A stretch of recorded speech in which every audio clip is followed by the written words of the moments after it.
Okay, there we go. Okay, so we only have an hour, so I'm going to keep it brief in the sense that I'm not going to discuss much CAD technical, like how to use CAD. We all know how to use CAD. We all know how to manage layers.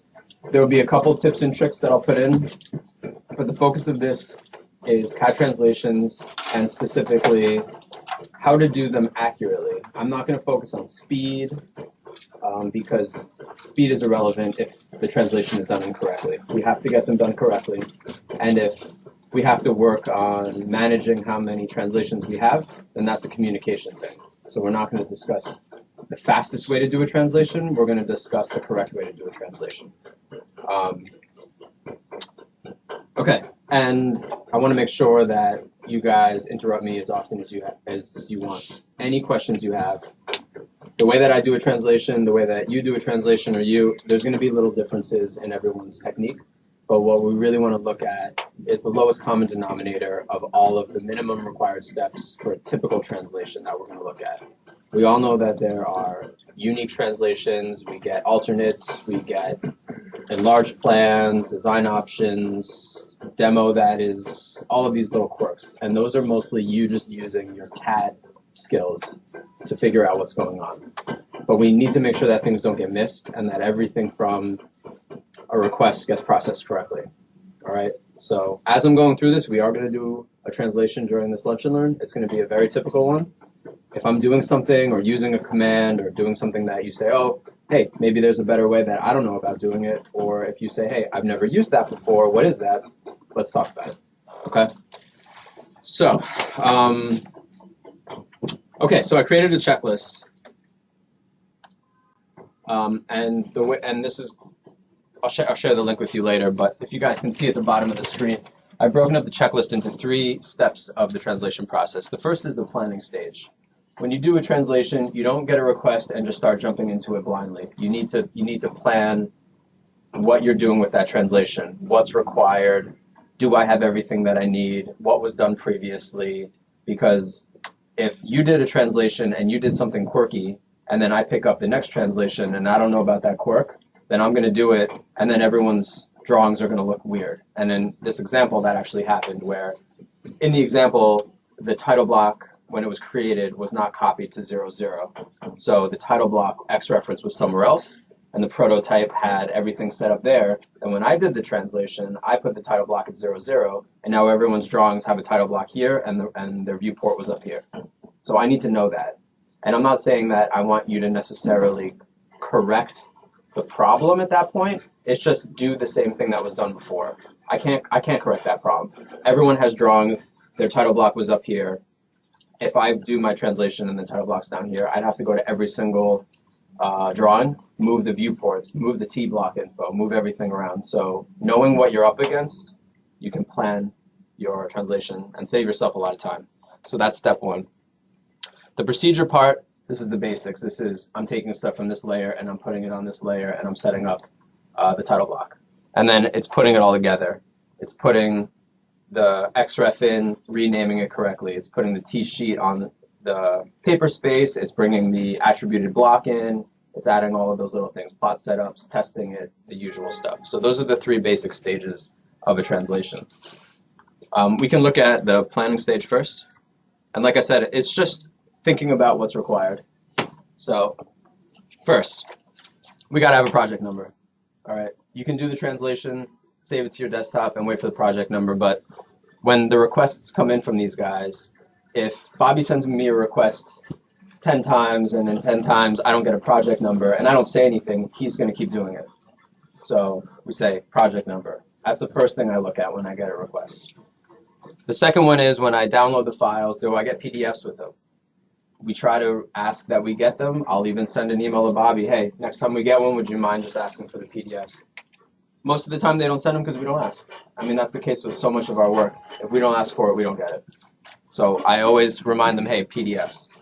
I'm not going to stop working because I don't have a PDF.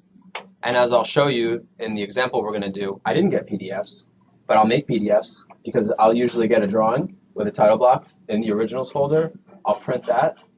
from the one I got. And furthermore, I'll even go to the last translation we did. I'll go to the original folder and PDF those as well. Because as I showed you a couple of days ago, I use those PDFs to overlay to look at the changes.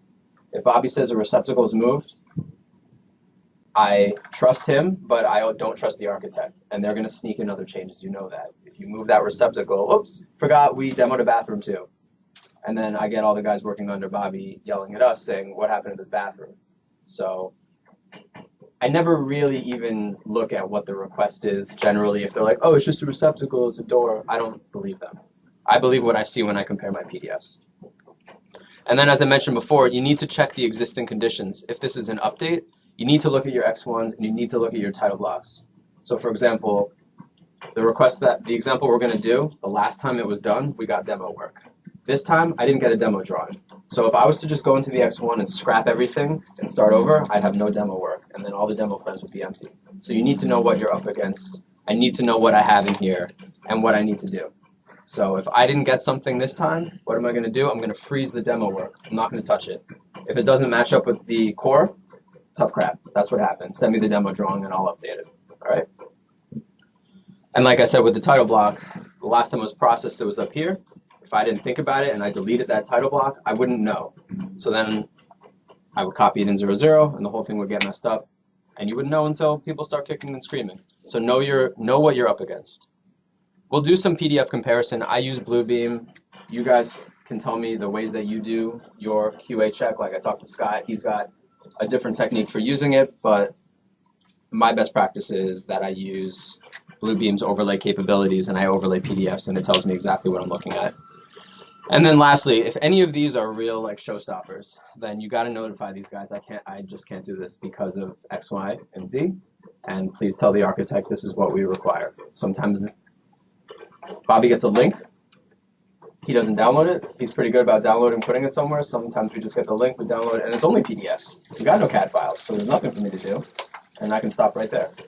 Or, you know, they come in and they're just a mess, or whatever it is. So we notify the engineers. Anything else to add here? Any other planning that you guys do that I'm not listing here? Because I want to send this out for reference later. I asked the other day, I asked Bill, because it was work plans, and the architect had a demo plan and new work plan on the same sheet, and the key plan. I called him up. You want me to set up like this because it's going to require a different technique as far as setting up the sheet. Big time, yeah. To have both types of elements on the same sheet. So what did he say? Yeah, he said go ahead and do that, yeah. Which gave me the pathway on how to proceed. Those are difficult. Those are difficult because then you have to have different viewports. You have to have different layouts, different XREFs, all on the same model space. Yeah, we went kind of a little bit old school yeah. to where I had an X1 drawing with the power and the printer, and it was a small area. But then I made a unique demo XREF and actually a unique reflected ceiling plan XREF. There's a couple of different ways to do that.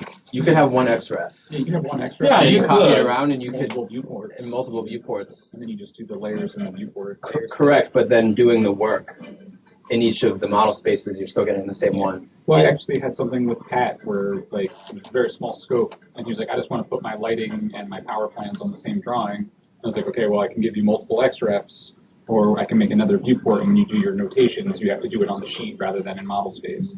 This is all in the planning stage, correct? Because if you do this, and then it's a lot of work for us to then update these translations, oh, you're out. Oh my God, why are there 5X drawings for this one floor? Like, what is happening? So when you go in and you got to think about other people doing the work, we want to think of the simplest way to do this.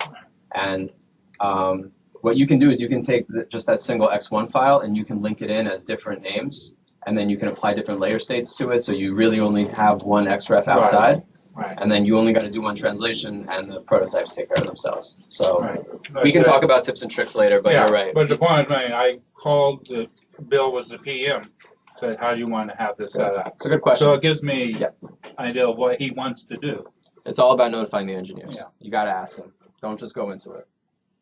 Okay, cool. I don't know if this is the right section for this, but I know you said comparing the PDFs Yep. with previous to see what changed. Mhm.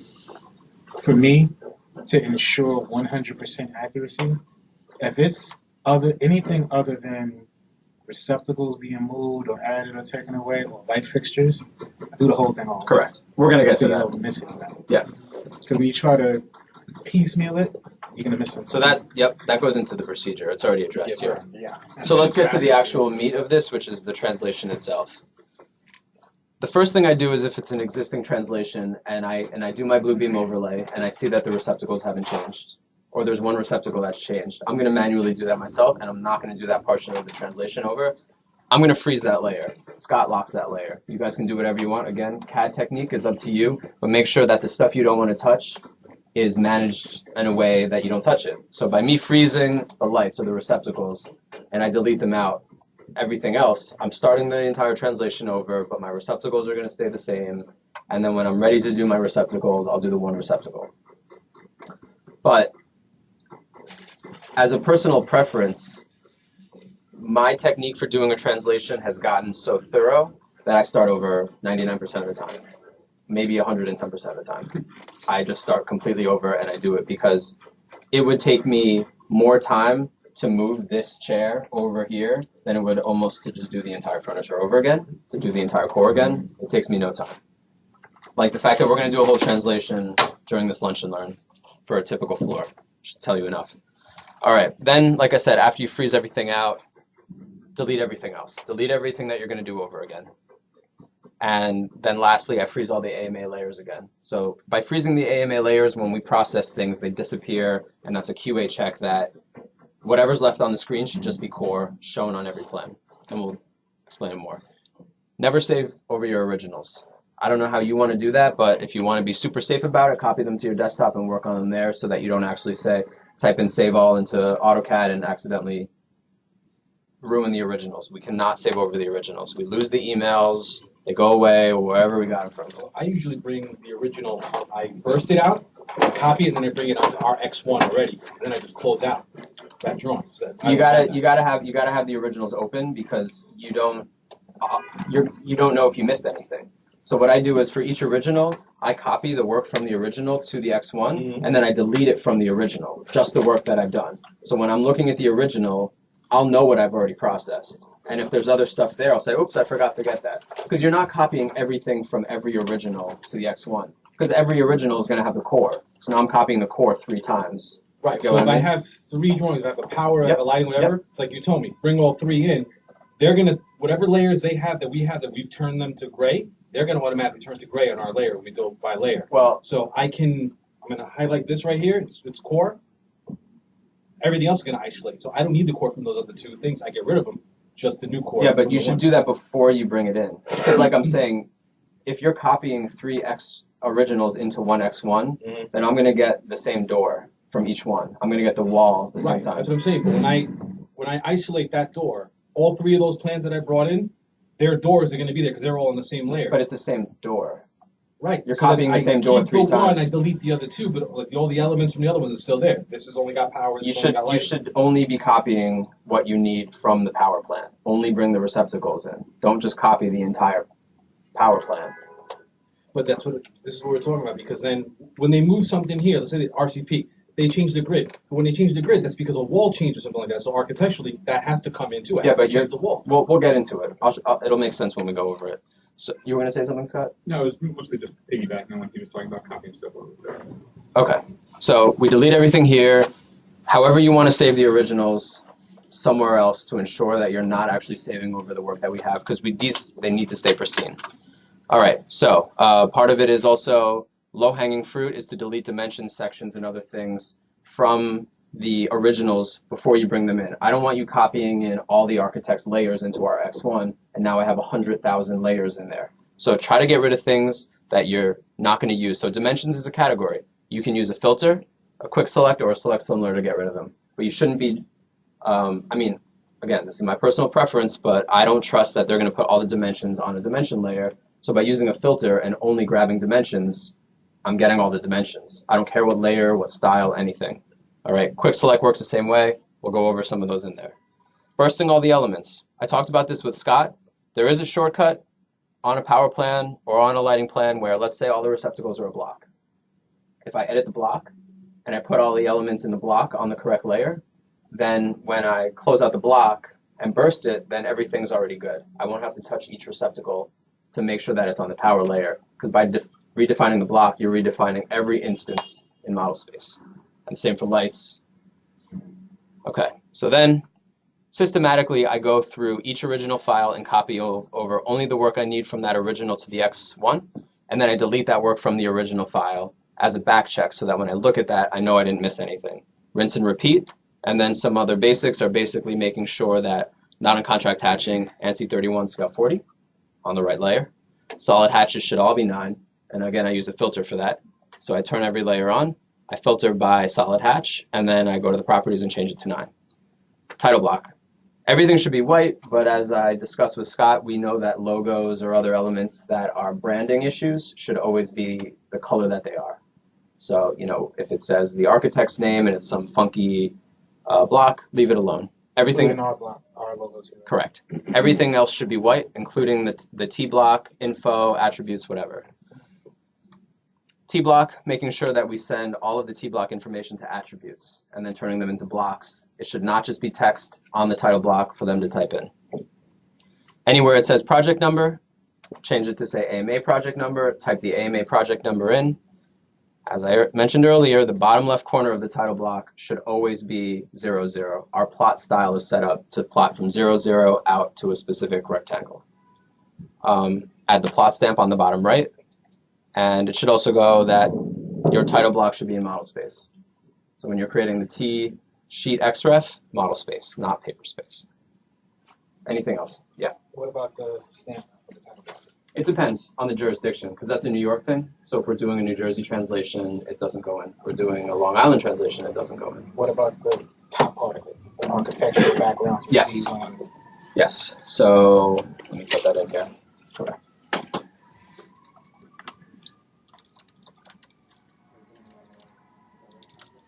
Yeah, not the note, but the thing that's above it where it says the drawings are based Yep. on such and such. Oh, backgrounds received, you mean? Yeah, Yeah. Date block, right? The date block. Yep, but exactly. it's in our CAD standards, it's all one block. That and the Correct, but all right, well, New we're going to Jersey, go we over it. have that top one. Okay. We just date. I directly link in the date as well. Okay. And then the last part is putting it all together. So we made the title block, we made the X1 drawing, and now we need to put it all together. So the first step is you got to look at the original and look at the scale. Because when you create the prototype, you need to know what scale prototype you're using. 3/32, I use an 1/8. The blocks are close enough because we don't have a 3/32. If it's something crazy, then we go crazy. If it's like a site plan, we got 1 to 400, then you work with it. Use the correct template based on the original, link the X1, and remember to rename it in the XREF manager. It has to be X1. It's not going to work. I get it all the time. People have made 8 drawings off of our prototypes, and none of them have the XREF named X1. So I got to go into anything that you don't do here, and you say complete, you're going to have to do it correctly 100 times later. So make sure you're checking this stuff. This part is very important. X1 has to be X1. T-sheet goes on paper space, and you link the T-info block that you've created, whatever your technique is, you do it on the T-sheet XREF and then copy it over, whatever you want to do. Get it in there. Add the background date block, like you said. And this doesn't go into the T-sheet. This goes onto the paper space of the prototype because the T-sheet's used if we have 8 floors, each floor has its own block. Set up the plot styles. Now the thing with the plot styles and the T-sheet, sometimes I notice that people don't name the title block drawing file with the sheet size in it, which makes it very annoying for me because now I have to open it and dimension it to figure out what size it is. So if I have to troubleshoot a plot style issue, if I look at the T-sheet file name and it says 24 by 36 and the plot style is 30 by 42, there's my problem. But if I don't see that in the file name, then I have to open it and dimension it. It's an extra click. Or So- at least put that little tag with the size on the corner. Yeah, but then Yeah, but you yes. still don't know what it is. I still have to open You it. have to, You know what I mean? I have to open things. If you tell me in the T-sheet file name that it's project number, and then if you say call it XO underscore 24 by 36 T-sheet, I'm done. It's also helpful, at least I found for the plot styles, just to look and see who's working on the job. Because if it's a combination of New York and Long Island, Yep. and they've already created their drawings from the prototypes, Yep. then you can't just change it in the prototype. You gotta change Yeah. it in the drawings. Yeah, all right, I'll put that.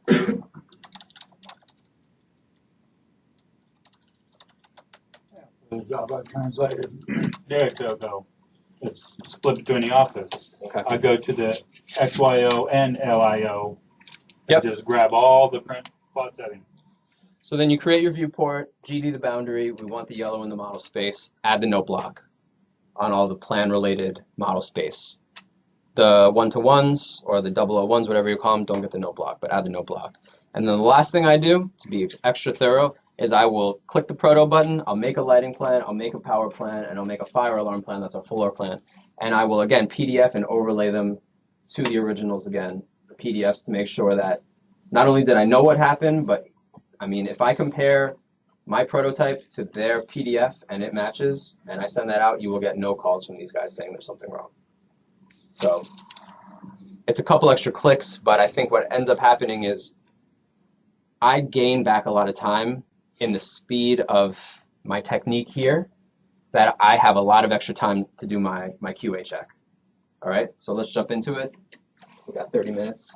So, all right, so here we go. So I saved this project out. This is the project number, it's alpha, whatever. And this is the existing X1 drawing. So I'm gonna open this up first.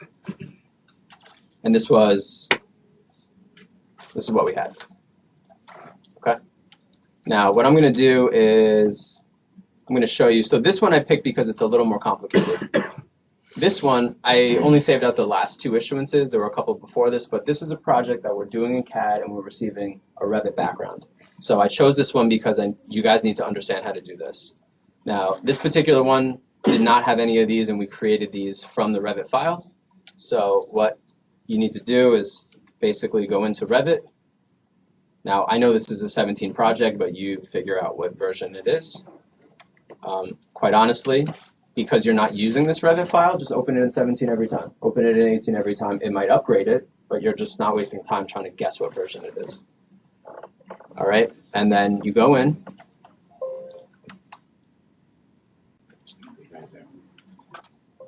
All right, thanks for your time, Bobby. Copy, paste, open.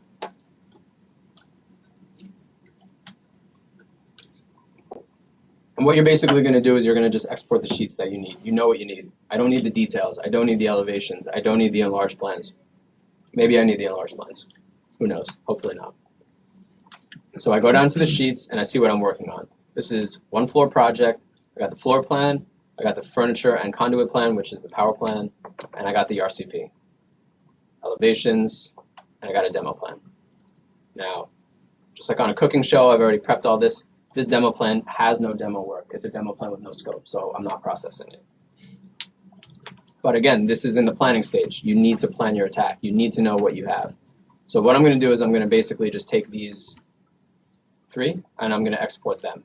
That's all I'm going to export. So the way that you do it is you go to Export, CAD, DWG, and then from here you go to what am I going to export? I'm going to go to all the sheets in the project, sheets in the model, and then I'm just going to check the ones that I need. So I'm going to get the architectural floor plan, finished plan, or the furniture plan, and the RCP here. Click Next. Okay. I'm going to save it into the same folder as that original Revit file. And here we're going to take a moment to make sure that you guys do this. This has to be unchecked. If this is checked, you will get one CAD file for the paper space and one CAD file for the model space, and potentially more CAD files for all of the other links that are in there. So you get basically one CAD file per external reference, per view. You're going to end up with 100 CAD files. You just want basically, in CAD terms, one bound CAD file that has the T-sheet, model space, architecture background, everything in one file. So that has to be unchecked. And then the last thing is the naming should be short, meaning that it gives you what you see here, the sheet name and number. If it went long, then there's like this file name that goes in the front of it, and it just gets confusing. So these are the two things that you just need to do before you export. Uncheck this and click short. All right? So We go back here, you'll see that now I have my floor plans created. All right, and then the other thing that I did was, since this is a Revit project and I want PDFs, is I just PDF'd. So I went to Bluebeam. I picked the sheets I wanted. So I unchecked views, I only want sheets. I did the same thing. I want this, this, and this. Click OK. And then I combined them into a single PDF, and I made sure that my print settings were correct. So it says tabloid. So actually, what you should do is open up a sheet, look at the title block, and this tells me it's 24 by 36. Sometimes they don't name it. You got to do the dimension like I mentioned before. So 24 by 36. I go and pick that, center, fit to page, height, whatever. I'm not going to go into the technicals, but you get your file out. Okay. So I did that for the original, the previous originals that this was last processed for, and I did it for the ones that I processed yesterday. Same deal. Same sheets, PDFs. So I got everything I need. Revit file, CAD file, PDF. So I'm good to go. So if we look at the planning stage, I have everything that I need. Now I need to look at what's changed. So we are going to get a little technical and go into Bluebeam, and I'll show you guys how to do the overlay. So I'm going to open up the construction plan as a PDF from the 921. And I'm going to open up the same floor plan from the new one. Man, this was okay. So the next thing you want to do is you go to Document, Comparison, and Overlay Pages. Now it's the same sheet. I don't care about the colors. One is going to be old and one's going to be new. And you can figure it out when they overlay each other. And I'm going to click OK. They're going to overlay. And we're going to see that it is a mess. Problem. Yep. So this happens, no big deal. We go back and we do it again. Document, Comparison, Overlay Pages. Knowing that they're not the same, we now have to click Align Points. And what this does is it asks you to pick points.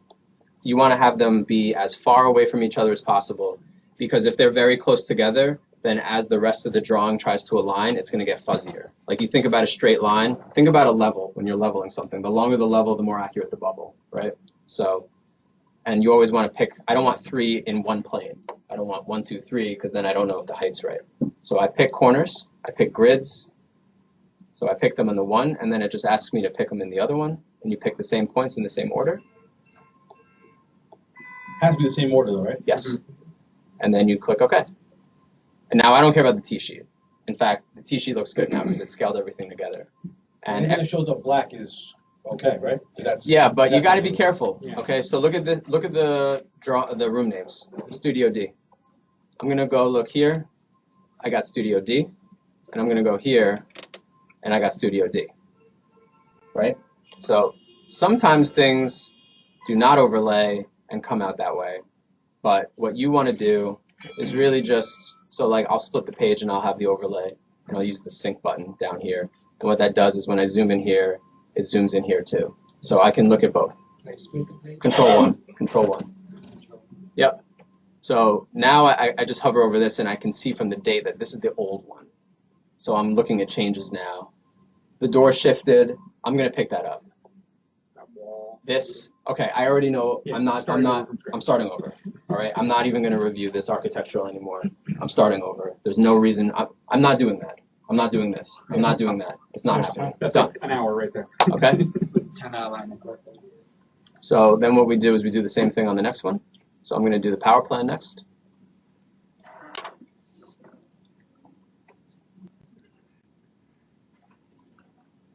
All right.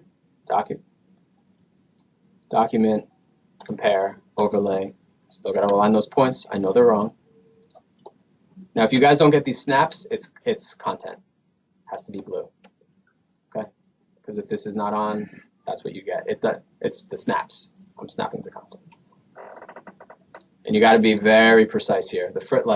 If you pick the wrong thing very far away, think about how far an angle could go. Like, if I'm 80 feet away and I'm 1 inch off, that angle is going to be huge versus down here if I'm an inch off. So the further you are from something, the more accurate you have to be.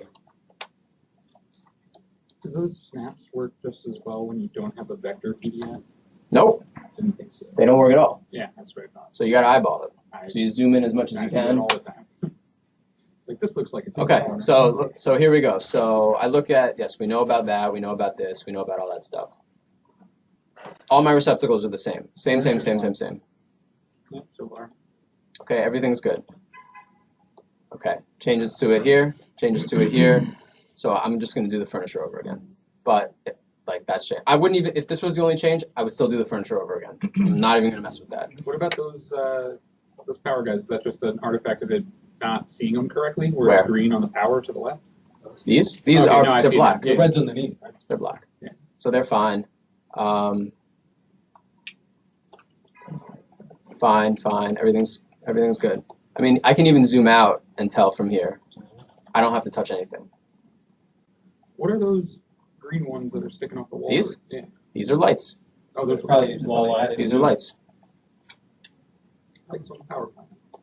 Oh, I get light switches on the power plant all the time. That happens all the time. And you know what the one that John was working on? They put the light switches above the receptacle, so that once you put that in the lighting plan, all of a Yeah, sudden just now floating off the it's a wall. floating. Okay, fucking so the switch. only thing that I noticed is down here, this wall shifted.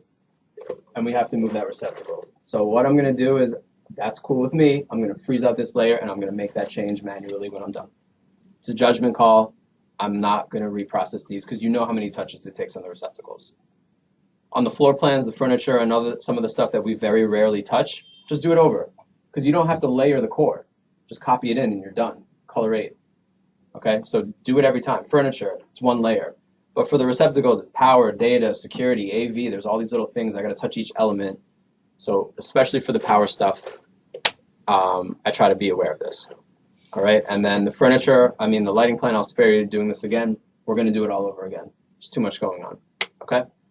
So when I go in here, the first thing that I do, this is our existing XREF, is I'm gonna go in, I'm gonna go to our new, and I'm gonna open this one up. And I do like having the new PDF open for the subject drawing that I'm working on, just to make sure I'm being very thorough with everything. All right, so I have this open, and actually Scott brought up a good point, which is that when you get a power plan, so if I'm gonna process this core right now and then go to the power plan and process the power plan, you can usually just use the power plan and get the core out of it. It's got everything the same. So don't process a construction document. Just process the power. Start with that. But don't use the RCP because the RCP might not have room names. It might not have furniture. It might not have doors. It could not have a whole bunch of things. But the power plan is typically like the same as the construction plan. So let's just start with that instead. Okay. Good. Model space. Good. So I'm going to go back here. And I'm going to draw my match point down here. And then I'm going to freeze out this layer because I know that these are good. I'm assuming they're good.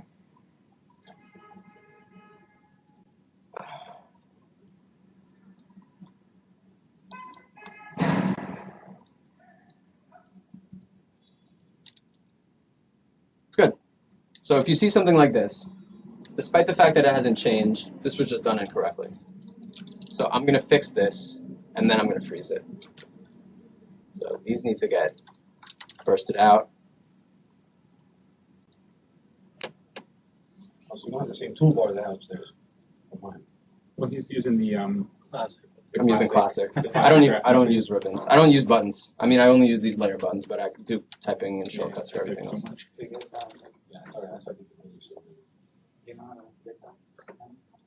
Yeah, there's a little pull down thing that you just click on it and bring it down. Yeah, it's, on the bottom, there's a little settings. Yeah, the bar. workspace It's got right the here. workspaces. If you're using Classic. classic, if you go to Oh, drag you know what? Every time I change it, my CAD crashes. Yeah, that'll happen a lot. Now these, you'll notice, are on a separate layer. I'm going to leave it. It hasn't changed. I'm going to leave it. I don't care. Yeah. Freeze it out. Okay, done. So this is everything that I'm going to process. And I do this first because if I delete the whole thing, then I have no match point. And I've done that too many times to even I explain. deleted my match point. Yeah, plenty all of sorts of times. stuff. So there we go. So I have my match point, and what I'm going to do is I'm going to go in here and I'm just going to burst this shit. That's it. And we're going to burst until we get a 0 found.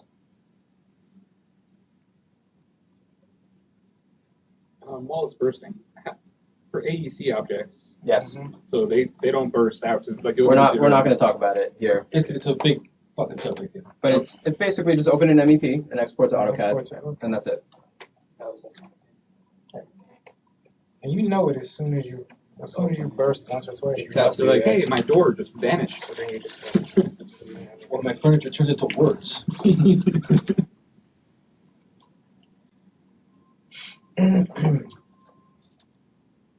It's like 100 found, 1 found, 900 found, Is that one block? That's block. -5 found. I don't care. It's always the furniture. Oh, Yeah. Okay. So we're done. So now I'm going to copy this. If I'm starting from scratch, I copy base point 0, 0. I don't find a match point and find something else, because that way, and in fact, even on updates, I still try it. It's just easier for me. I usually end up doing a paste original. Because It's the same thing, but you can see it's off. Didn't work. My match point's up there. And again, on an update, I can't say, well, they did it wrong, so I'm going to fix it now. We already have drawings made. Too late. Nope. Instead of that's the point. That's the point. So if that's the case, I do a big match point in the existing X1, copy it to the architectural, and then move the whole thing. Again, However- whatever you however want to you get do, I there. don't care. Okay, so we have all of this in, and now we're just going to go through and process this. Now, what I don't need, right, is my receptacles, because they're good. I'm not updating these. I'm not even going to keep the one that I know moved. I'm just going to move it myself. Okay, and then we're going to isolate these as well. These as well. This is all the same. Done. And then we're going to go through and only touch the stuff we need. Room tags.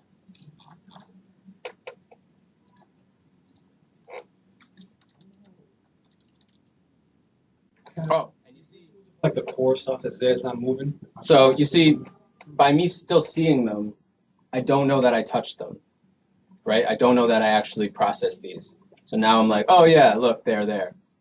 Freeze them out. Just freeze out our layers straight up. So I'm going to go down here, and I'm going to click freeze all layers. Now, this particular one is weird. So I click this button, and I get my best friend old layer name. Why? So sure enough, all right.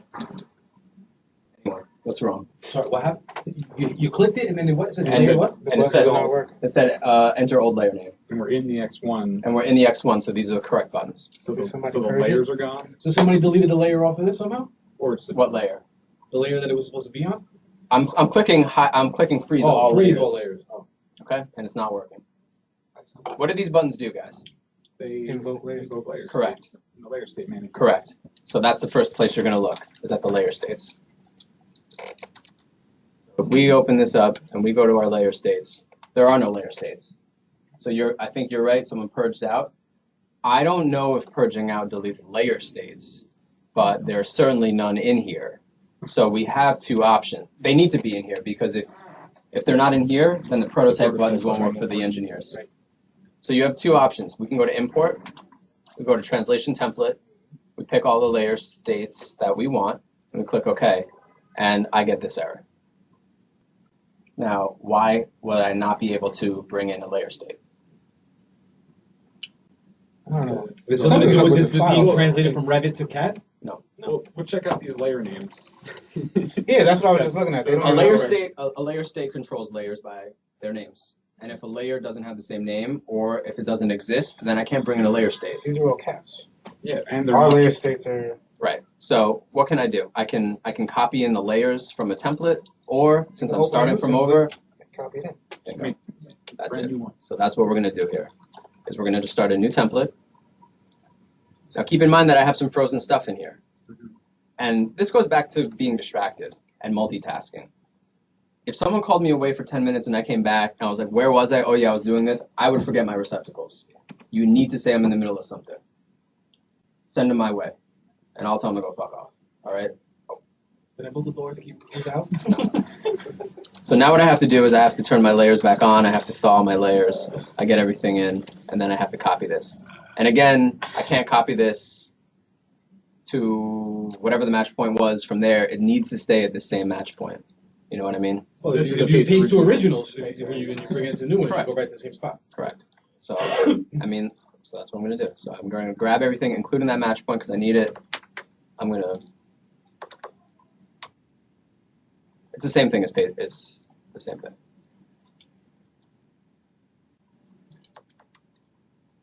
Okay. So now I have it in. And look what's frozen, all my stuff, because when you start a new CAD file from our translation template, our layers are frozen. So I know the room tags are taken care of. I don't have to worry about them. I'm going to do the furniture. And the power is gone too, right? I didn't have to freeze that out. So here's all this. Now this is some hatching. I'm going to go, this is ANSI 31, 40, and correct layer state. Correct layer. Does the hatch to cross hatching button do the same thing, or is it different? What? The hatch to Yes, cross hatching yes. Does the same thing. puts it on the right. Now these, I remember these were from the power. I don't know why they were here. I'm deleting them because we already have them on our power side. I don't care. It's like you need to have a plan that you don't care about the way you get it. I don't have to care. I don't even waste energy thinking about it. On this particular one, there's like 8 different furniture layers. Don't care. I'm just gonna do it. So this is all furniture. And then when I go back on, I see, oh, look, there's still some stuff over here. There's stuff over here that is in process. There's furniture over here. Just keep doing it. But by having our layers frozen, at least I know that I didn't touch these yet. What's that in between? There's a little words. So these need to be done. So I'm going to isolate these. Freeze these. Say it again, millwork? Millwork. Yeah, that's usually countertops. and stuff Yeah, like that. cabinets and countertops. There is millwork here, so we're going to use it. Okay, so this is equipment. They don't name the layers the same thing as we do. Well, something like, where it's good to have it on its layers, so you know exactly what's what. But if you think about millwork and you classify it as furniture, it's going to show up in the same plans anyway. You could technically put it on floor new. It's going to show up in all the plans correctly anyway. It just, you then can't just pick out. But then it might show up on the lighting plan, no? No, because Put we it don't show on, put it on plan new, because the walls show up in plan.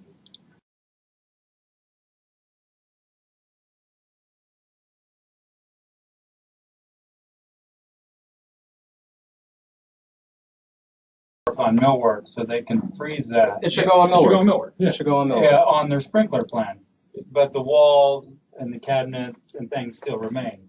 So that's why separate it to its own. Not good.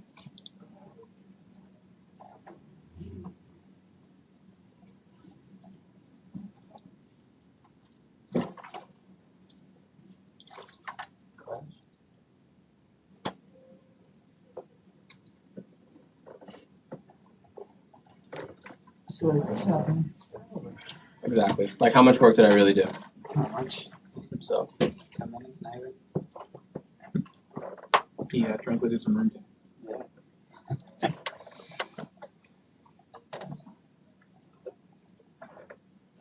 So that guy banging on pipes, ruining everything.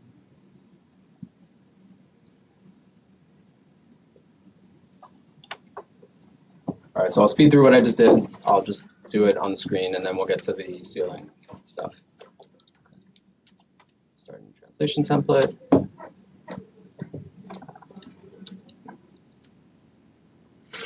And I'm going to freeze out these, because I have to process again.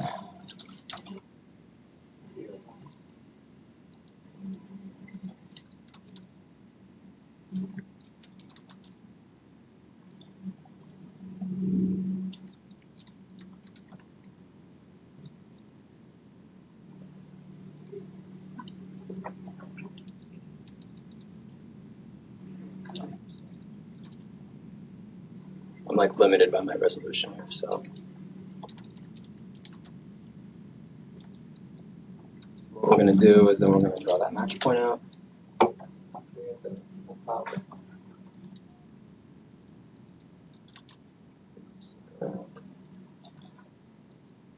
Delete everything else.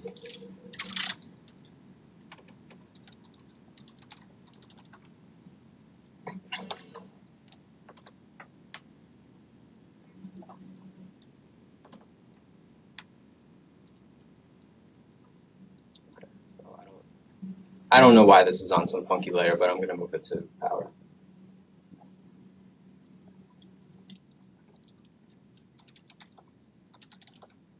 Okay. So then I'm going to go back to the power plan.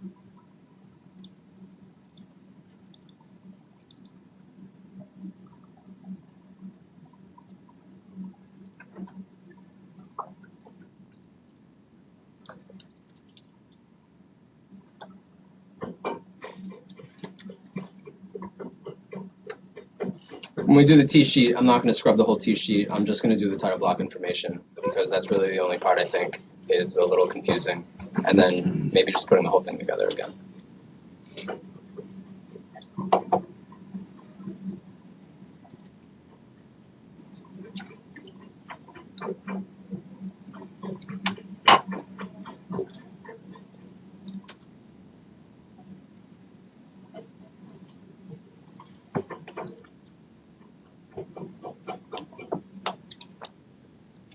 And on the T-sheet, sometimes the architect doesn't have our logo or information on their sheet. Just a mental reminder if the office address isn't built into theirs to throw on our logo. It's something that could be Correct. easily forgotten.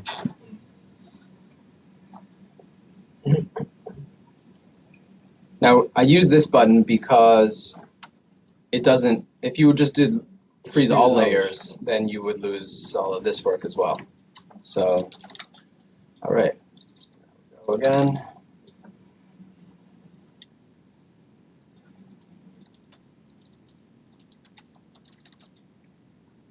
Rooms.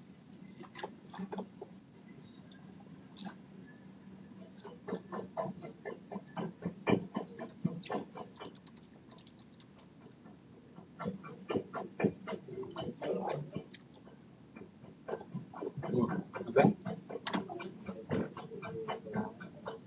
I mean, the order of operations is up to you, I guess, but I like to take care of the layers that I know I need to take care of: furniture, power, lights, and all that, and then I turn everything else to color 8. So that way I don't sort of lose something by eye. Now here, some of the stuff was on the same layer, so I'm not putting all of this on furniture, so there's a little bit of snecking that has to get done, but I know that, so I'm not worried about it. Or sometimes what I do is I'll even just isolate it down again. Maybe I accidentally grabbed a bad line on a wrong layer. Okay, so I come back here. I know I gotta pick this up. Okay. Back. Now this stuff here, this is some more furniture. And we've talked about def points before, but just to let everybody know that if things are on def points, all you have to do is rename the def points layer to anything else, and then you can manipulate the def point work. This is all millwork.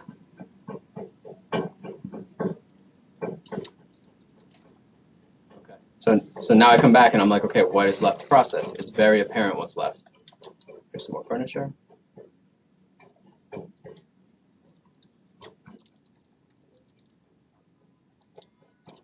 I don't need these TVs because we already have them in. These we already did. Everything here was already good. And what's left? If you want to be a superhero, you do the doors, you do the plumbing fixtures.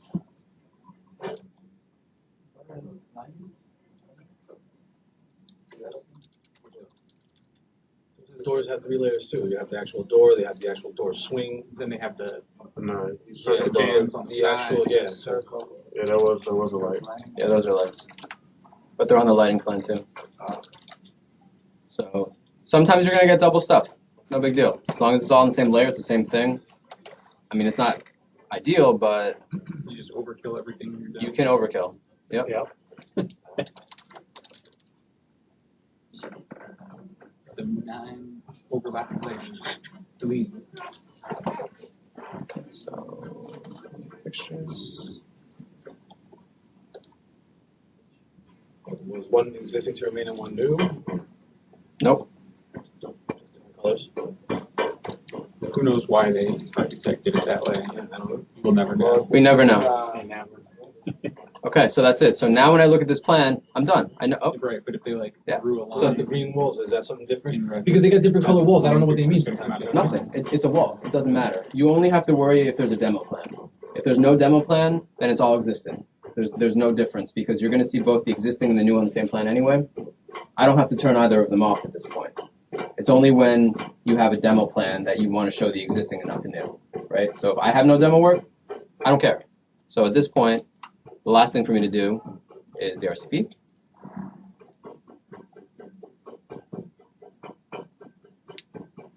And okay, please don't crash again. Okay, we're going to save our work. We should tap back.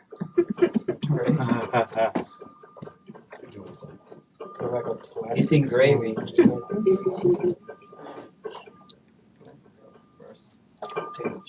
Now this is what we were talking about before. I'm not going to copy this all in. Why would I do that? You know what I mean? Like, I don't need the grids. I don't need the room tags. I don't need to process them. I know what I need here. Ceilings, lights, ceiling tags, whatever. So that's all I take out of this. And then when I'm done, I look at, you know, we'll call it the original, and I see if I missed anything. So what I'm going to do is I'm going to just isolate the stuff I know I need. This is new, cable, ladder racks, exits. I try to get as much of the stuff on a layer isolate. This looks the same, maybe it's on another layer. It doesn't hurt for me to try to isolate that again. This, it's somewhere else, isolate that. So now I have everything that I need. I don't need the grids. Don't be smart. Yes.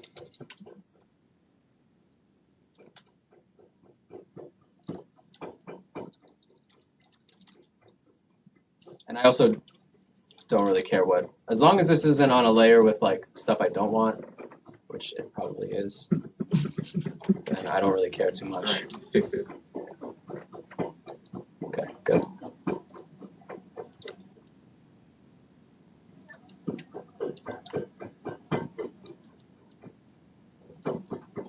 And then I go back here, and before I even process, I go back here and I delete it. So I know that that's been copied over. You know what I mean? So now when I go back here, what did I miss? Cable tray. Cable trays. The hell's this? I already got that equipment. You know what I'm saying? So you're able, oh. That's part of the lights there. Yeah, so there's stuff on layers that you just don't pick up. You pick it up, you bring it in, and you delete it. I mean, I can delete it right now. It's already copied.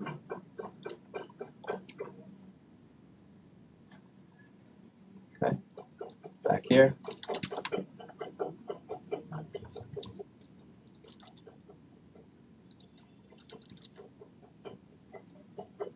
Ladder rack, I know I have that.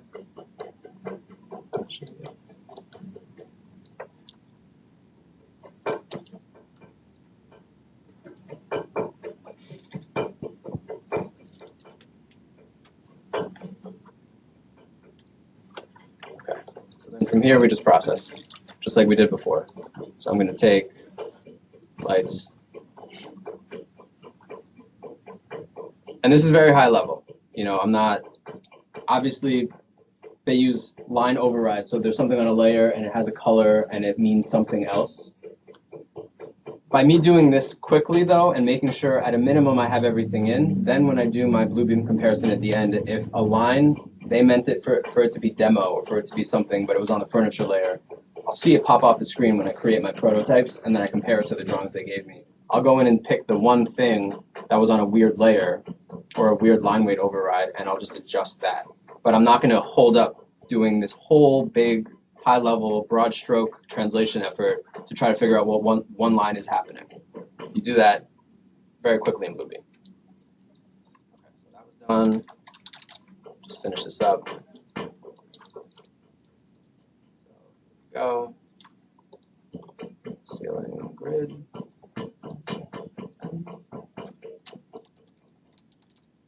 Ceiling heights.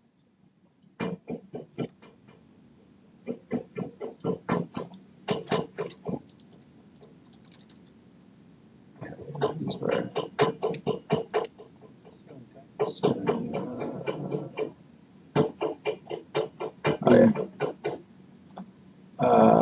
Usually it what just does it goes say? on. They're the types of ceilings.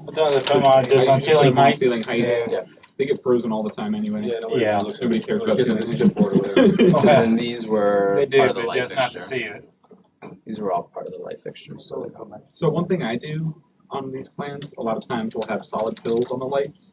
I destroy all those. I get rid of them. The solid hatch on the inside? Yeah. Yeah. Yeah. use your filters. Let's talk about filters. Bring up the filter, save some filters. Solid hatch, that's an easy one. You use it every single time. So by having this saved, and I click apply, and I do a box select, it'll grab all of the solid hatches. I don't have to go and figure out where they are. So if I have every layer on, sometimes the data device has a solid hatch. Sometimes the wall has a solid hatch. These are all on different layers now. I'm just gonna grab them all. So the only thing that you need to do is take the solid hatches for not in contract, change them to ANSI 31, and then do the filter. And you're gonna grab all the solid hatch, and they're all gonna be 9. You're done. Or if you're on a lighting layer and you have it isolated and they have them, still use the filter, solid hatch, delete them all. I agree. So these were done. And I'm back to square one, right? Just my core. This is what I should see no matter what plan I'm on. So I'm done with my translation, and now I'm going to turn everything back on. Now I have all my work, and then I go to the drawing translation. I go up here, all objects to 8, all objects by layer, and you click it a bunch of times because sometimes things get stuck. And then this is when I'm going to use that filter. I'm going to grab anything at this point that's a solid hatch. All right, I got 396 of them, and I'm going to change them to 9. Doesn't change the layer, just changes the color. So when you just did all layers to 8, did you just do all of our layers? Yeah, but it doesn't matter because when you click the prototype It button, sets them back. it sets them back. When you click the prototype button, it says lights are yellow. Everything's 8. And I'm going to do the test anyway. I cycle through everything, and I print it, and I Bluebeam it, and I check it, and I'm done. So this is it. That's the translation. What? Your power. My power, exactly. You gotta move that Now there's something on the wall. He's not done. Colado's not letting Done. that go. Done. So Collado messes up the entire translation, but he's Well, got not the one the- receptacle. He got the receptacle. I moved the receptacle. We're done, right? Exactly. Okay, so what didn't happen here, and what I saw, all right, so if we go back here, let me show you something that happened. So here's what happens when you copy everything in multiple times. You get stuff like this sometimes, where if on one plan this was somewhere, and on another plan it was somewhere else, I should only be pulling this from the RCP. If it was for whatever reason on some other plan, and you're just copying stuff over, only bring what you need from each particular plan. Done. So now, like I said, if I go and I look here, did I miss anything? Well, that's a PowerPoint, but did I miss anything here? Maybe these opens. Don't care. Don't need this. What are these? Right? What are these? So let's look at my drawing and see That's if the I power have plan them. or the RCP? That was the RCP. I got them. Don't need them. They were like ceiling grid pattern. What about this TV? Did I get the TV? No. Right. So I go back to the power plan. And do I see it here? No. So fine. But I would have never caught that if I had left everything everywhere. This, you see what I'm saying? Like by deleting the work that you've already processed, you know what's left to do. And there's those CVs. So I got to bring them in at my match point.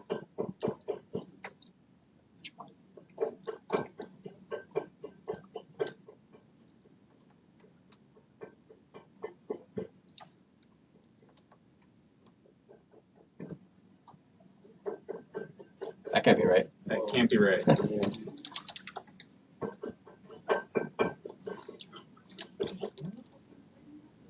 So, Like, hanging outside the Copy building. that, isolate this. We would have seen this when we do the prototypes too. So I'm gonna do that. Come back here.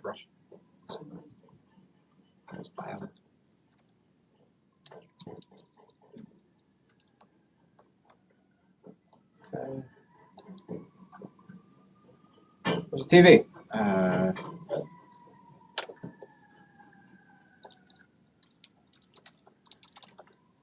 Where's the TV? Right there. Yeah, it's It's on the right spot. match, yeah. Match points. Your base. This whole thing. We'll never know where it went wrong. You get it. Yeah. You can see how the important thing is I miss nothing. I will miss nothing here if I do it this way. The power plan, when you isolate these things and you copy them over, delete them from here, and this will be the empty shell of what's left. And it should look like that. No? You didn't like that one? All right. There's a number in there. All right, done. So this, done. And now what I'm going to do is I'm going to go through, I'm just going to go click around and make sure everything comes in. Good. Irrelevant. Good. Good. Good. So like I said, use the fire alarm plan as my construction plan. I use the lighting plan for the RCP. There were no tags on this one, so that looks like that. And then I use obviously the power plan to do the power plan. Okay. So okay. Let's get. Why is this so crystal clear and my CAD looks like it's from 1985? Hardware acceleration. Okay, so we're gonna bring in the T-sheet. This T-sheet, I don't know what size it is. Doesn't say it. Let's do it. Translation. It's gonna go here. So the T-sheet.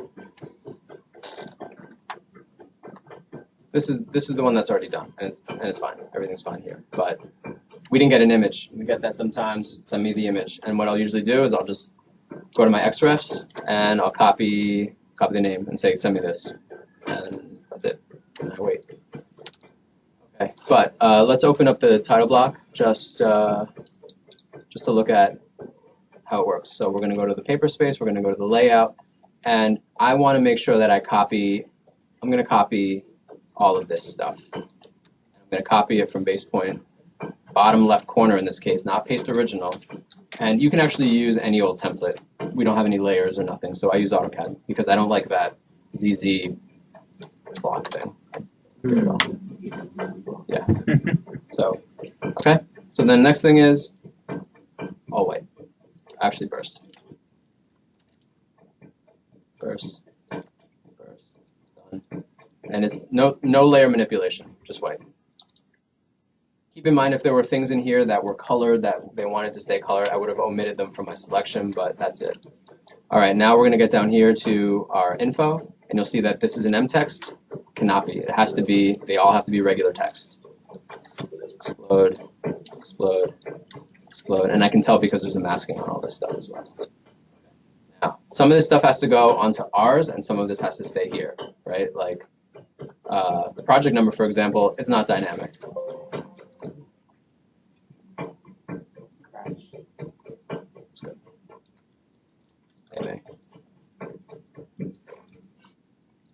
And then you just type it in here, and this stays here. That doesn't come with me.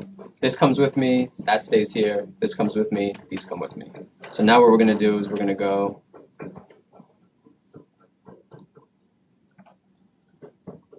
where the hell is it? Translation? No, right there. Right here. Text attribute. That.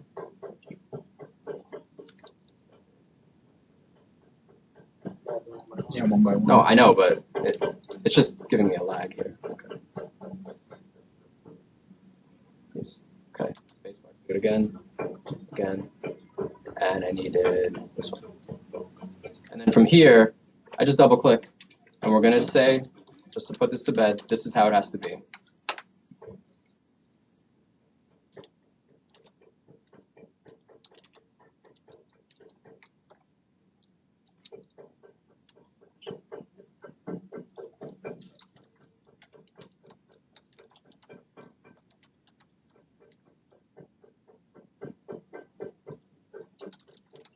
No spaces. Why? We don't need them. Okay. And then we have to put the plot stamp in. Goes on the left-hand side. I'm going to put it over here. If you need this, it goes on the T-sheet. And then if you need the logo, we have our logos, as Bob said. Then the next thing you need to do is you need to get these out of here. So I take them, you can block them here, or you can copy them and block them somewhere else. I don't really care. Another thing to note is when you use the text attribute, you lose your snaps. So you got to turn it back on. Yeah. All right. So then we copy from there, start a new prototype, paste it into the paper space, do your page setups, and do all your final checks. So what we're going to do here is I'm going to skip all that, and we're just going to do one more Bluebeam comparison on my final product. And we're going to do this. This is the power plan. So I'm going to go to Bluebeam. I don't care about the size. I don't care about anything. As long as I get it all in there, the overlay is going to scale everything up for me. So I'm going to do that just like this. I'm going to do a window. But if you were going to do it from your prototype, then you would go from paper space, and I'd print from the plot setups so that I'm also confirming that I did the right plot setups too. Collado, make sure you keep a special eye on this receptacle when it comes out. It's the only thing I want you to That's all. see. He was looking at it. Yeah. He was looking at it. That's all. Sniping it.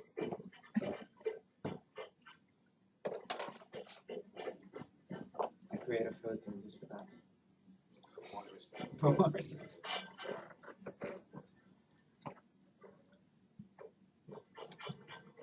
Is this guy breaking out of jail? Like, what the fuck is happening? Yeah.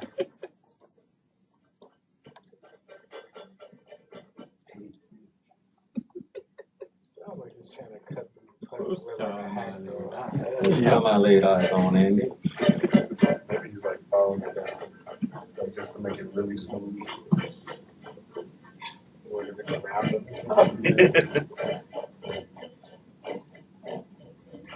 This is trademark. Okay. So we go through. They didn't have this on theirs, but it's on ours. Okay. Room tags were different on the power plan. Okay. Furniture, these are good. The light fixtures, they're not shown because we show them on our lighting plan. Here we go, Collado. It wasn't more correct. Man, what are you doing? Harsh. All right.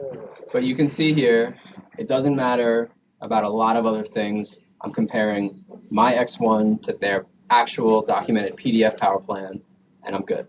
And this took me no time to compare.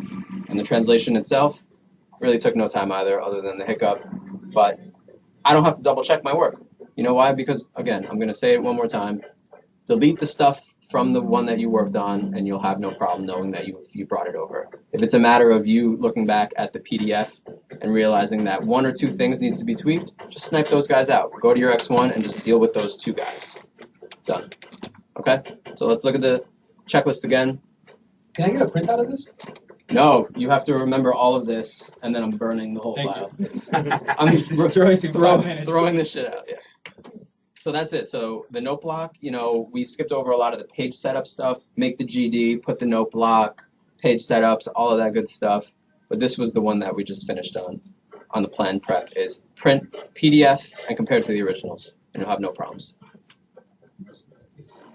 You So- notice when you're creating a prototype and you go to the template and you bring it in there and you set it to it's an 8 scale one, but when you double click inside the viewport, it's not set to 8 scale. It never starts out 8 scale. You got to set that first. Yeah. And Yeah, you gotta another, set it. Another good thing to always do as soon as you do that is to lock the viewport. Yeah. That way somebody doesn't come in and start scrolling around with the mouse. Oh, they're like, Have oh, it go somebody for it. deleted a title block. No, I just saw me Yeah, on no, the you viewport. just double click in there.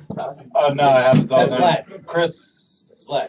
better not say it was recorded. All the old This guys is the do worst at all. I'm just going to clip that one part out and just send that to him. Just that one part. All right, before I close this out, anything else we want to talk about? Any of the things that I did you want to know more about, other ways to do it? Can we go over creating filters? Yes? Because I do have the same filters that you showed there, so I'm assuming I think you did those for me. Yep. FI brings it up. Uh-huh. The ones that I use are text, because sometimes the light Oh, fixture that's nice. tag, the light fixture tag and the light fixture itself are on the same layer. So when I isolate this out, I'm going to do a filter, grab all the text, and move them to the light fixture tag layer. And then I'm going to click the light fixture tag and box out everything else. Same for power. If there's power stuff on there, that goes on power nodes. Can we create filters for specifically like dashed lines? Yep, you can do whatever you want. So Same thing with you selecting. let's start over. So the way that you do it is you first select. The first thing you do is select the filtered objects, and you can have multiple rules. I can say show me only lines and show me only lines that are blue. Okay, so it's like the filter would be lines only and the color blue. So you add multiple parameters in there. So you want one that does what? Dash lines. Yeah, So, let's just say dash lines purple. so we're going to go with line, and we're going to add that to list. So it's only going to grab lines, right? Then I'm going to add. Then I'm going to add a line style, line type.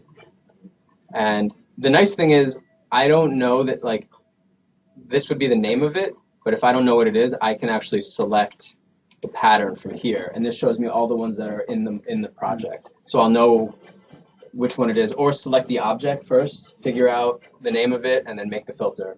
Now, the problem with that is that's going to be different on every project, and I think Scott is right that you should use a Q-select for one-offs.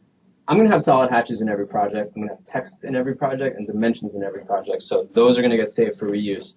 All of these clicks here is too much for what you're looking for. So if you need a particular thing, and you're just going to fire up quick select, and then what this does is it shows you everything in the drawing, lines, and then I'm going to take a property, line type equals, and here's the ones I have. And then I'm going to click OK, and that's just going to grab everything that has that line type. Done.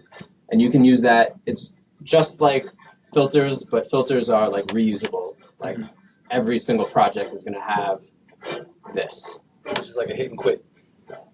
Also, you can pare down these selections. So like if you want to start, like, okay, I need to see everything that's green, you get that selection. You can do another Q select and say, okay, After that, exclude these Keep from going this deeper. selection, or Yeah.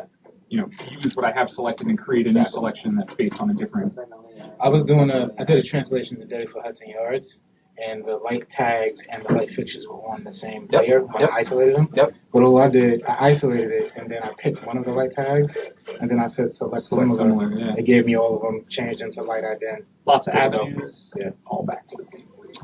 and that's written in here.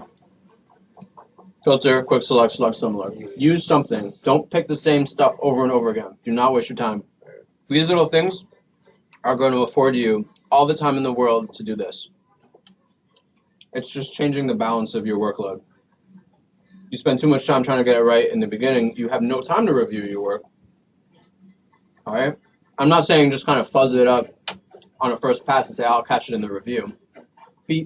Balance it out. Be as thorough as you can by generally grabbing the biggest category of objects and saying, all right, everything on this layer, fine. If you fucked up on the layer or you did some sort of override, I'll find it later.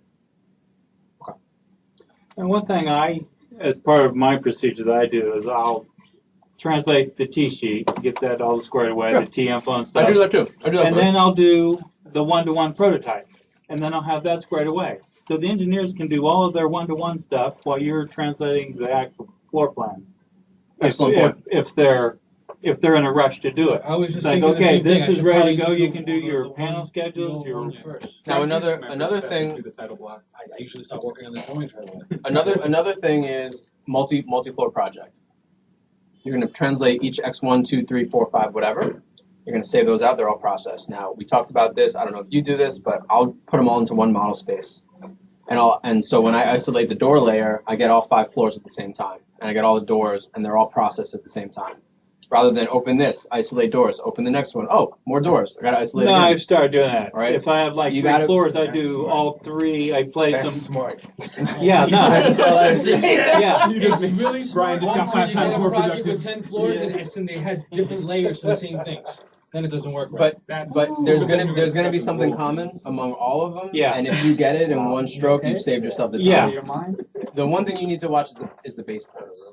You got to watch the match points on Yep. this. Yep. All right, because now you're here like level 1, level 2, level 3, and when I paste, just make sure you pick something that is the same in all of them. That's Yep. all. Yep. And then the same goes for creating the prototypes. Create X501, complete. Rename your X ref X1, save it as that. change the XREF to the other floor, and then save it as the next one. You don't have to do another project. You don't have to do another page setup. It's already done. It's the same page size, same layout, T-info, right? you don't have to do anything. T-info, nothing. All right. And then just say XREF, reload from X2, still call it, and oh, you don't even have to rename it X1. It stays X1 no matter what XREF you have. Yeah, it's always. Do that, save as. Do it again. So you're just banging these out. So if you put all your floors on one, process them, cut them over, make one prototype, cycle out the X1s and save them out, you're done. All right, guys? I think that's it. Good. It's all working. And the receptacle is pretty good. I moved it. That's the eyeballing I was telling you about. I'm like, hey, you can eyeball it. Sometimes your eyeball's pretty good. Not when Colada's around. No.